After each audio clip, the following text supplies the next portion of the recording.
Welcome to the deep dive. Today we're looking at something that affects, well, pretty much everyone who pays income tax in the UK, the frozen personal allowance. That's right. It's that chunk of money you can earn before tax kicks in. And we're going to explore how this freeze hits your finances, but also a specific way some people might be able to lessen the blow. Yeah, there's an interesting angle for married couples and civil partners. So the mission today is really to get our heads around the impact of this freeze and highlight this potential workaround. Okay, so first off, that personal allowance, it's £12,570 right now. And crucially, it's frozen. It's staying at that level until at least 2028, maybe longer. Exactly. And that leads to this thing called fiscal drag. It sounds a bit technical, but it's actually quite simple. Yeah? Well, as wages generally rise, maybe just keeping pace with inflation, that tax-free allowance doesn't rise. Ah, okay. So more of your money creeps into the taxable bracket. Precisely. Even if you don't feel much richer in real terms, you could end up paying more tax. It's a bit of a stealth tax, you could say. Right. And just remind us, the basic rate kicks in above that £12,570. Yeah, 20% tax on earnings between £12,507 and £50,270. Then it jumps. Jumps to 40% above £50,270, and then the additional rate is 45% for earnings over £125,000. Okay. So this fiscal drag is pulling more people into paying tax or into higher tax bands just because the starting line isn't moving. That's the effect, yes.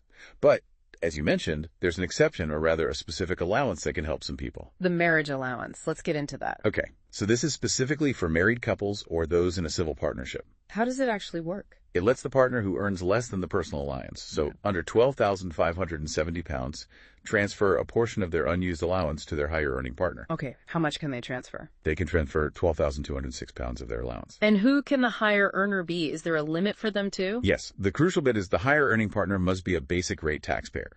So their income needs to be between £12,570 and £50,270 after things like pension contributions are considered. Got it. So lower earner under the threshold, higher earner in the basic rate band. What's the actual cash benefit then? Well, that transferred £1,260 reduces the higher earner's taxable income. Since they pay tax at 20%, the saving is 20% of £1,260. Which is $250 a year. Exactly. A $252 reduction in their tax bill for each year they claim it. That's not insignificant. And I think you mentioned earlier this isn't just something you can claim going forward. That's a really important point. You can backdate a claim. Oh, interesting. How far back? Usually you can claim for the current tax year plus the previous 4 tax years. So right now, that potentially takes you back to the 2021-22 tax year. Wow. So if a couple has been eligible all that time but hasn't claimed? They could be due a decent rebate. If you add up 252 passes for 4 past years plus the current year's saving. You're looking at what, over £1,000? Yeah, the figure suggests potentially around 1,258 miles back from HMRC. How does HMRC handle that? Do they just send a check? Usually, they adjust the higher earner's tax code for the current year to reflect the ongoing allowance, and for the backdated amount, it often comes as a change in tax code or sometimes a check. Yeah. Effectively, for those past years, the higher earner's tax-free allowance would have been £13,830. Okay. Now, is there anything different for the tax year we're in now, 2024-25? Just a small clarification, really.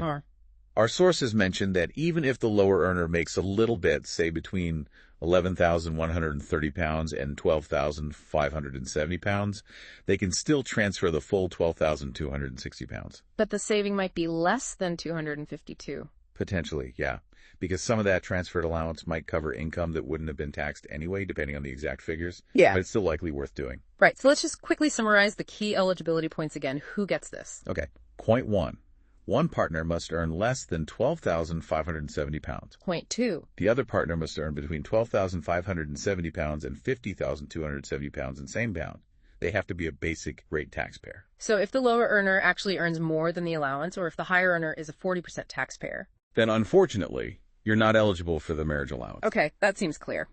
So the big takeaway for you listening is, if you're married or in a civil partnership, and this earner profile fits one below the threshold, one basic rate taxpayer, definitely look into the marriage allowance. Absolutely. It's a direct way to claw back some tax relief in the face of that frozen personal allowance, and the potential backdated claim could be quite substantial. A real boost, potentially. It really could be. And it leads to a final thought, perhaps, for you to ponder. Go on. Given this ongoing freeze and the very real effect of fiscal drag, What other mechanisms, maybe targeted changes like the marriage allowance or perhaps broader shifts, could realistically be considered to ease this growing tax burden that many people are feeling? That's definitely something to think about as this freeze continues. Food for thought indeed.